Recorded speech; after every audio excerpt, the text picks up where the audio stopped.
I am with Hollywood's new leading man, actor Gerard Butler. You may remember his performance in 300, epic as it was.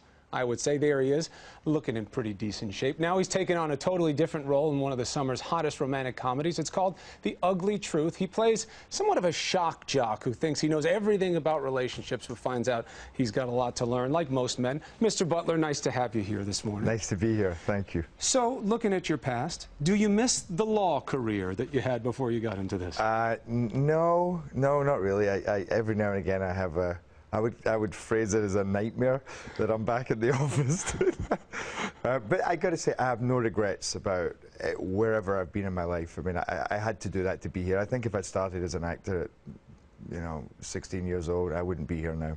But a very interesting story of personal determination. You just made the decision, even though you were already into a profession, I'm going to do something else, and you went out and got it. Absolutely. Good for you. Now, 300 was a big hit, and we were talking before in getting ready for this segment. It's one of the few movies, I think, where men feel comfortable saying, that guy looked good in that movie. Did you see him in 300?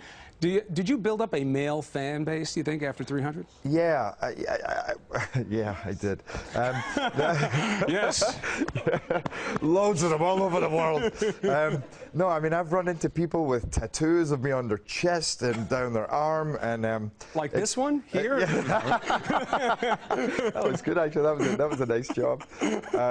No, I did. I mean, it was always my thing in the movie was I thought if I can impress the stunt guys, who to me are like the most macho, masculine guys you can get, if they didn't see me as an actor, but as a guy, a man, leading them, then I knew that would work for the movie.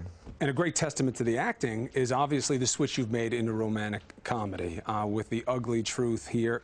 Is the character role, do you like one more than the other? Playing, the king of Sparta versus playing the, this guy who's, let's say, confused?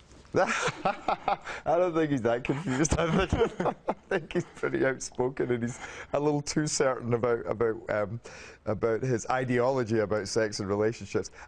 All I know is I had a lot of fun playing this role. I mean, 300, there will never be an experience like it, but to step into a comedy like this and be able to take on such an outrageous character. It's a great play of a relationship play with you and Katherine Heigl. Let's take a look at the movie. This is The Ugly Truth. It opens tomorrow. Take a look.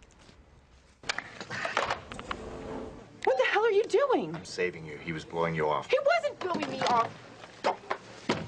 He'll be expecting you to call him, and when you don't, he'll call back. How do you know? Because I know how men operate. If you want it to work out with this guy, then you'll listen to me, and you'll do exactly as I say. You've probably already done irreparable damage with your psycho-aggressive control freak phone call. It might even be too late.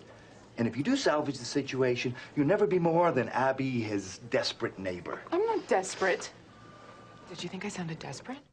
Now, what do you think would happen if that actually was done on a morning show? That's what you do. Katherine Heigl's producing a morning show. You come on, the ratings aren't that good. You start talking a lot of outlandish talk about the truth of relationships. The ratings spike. Should we try that? The way most shows I see that are going, then yeah, I think it would probably work a treat. I think that nowadays, whether it's TV shows or reality television, it's always pushing the boundaries. And I wouldn't be surprised if Mike Chadwick came on and people go, you know what? I think it would get a mixed reaction. Now, to be clear, you do not ascribe to the views of Mr. Chadwick in the movie, right? Just for when people see the movie. A little bit. No. I'm trying to help you here. No, not at all. I mean, I think there's similar traits to the personality. I'm definitely a little irreverent in my behaviour, but I don't accord to those views. I certainly don't sell them as my wares.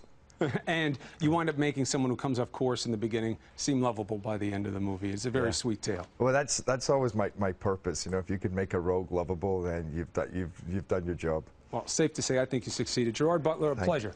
Great to have you on the show. Absolutely.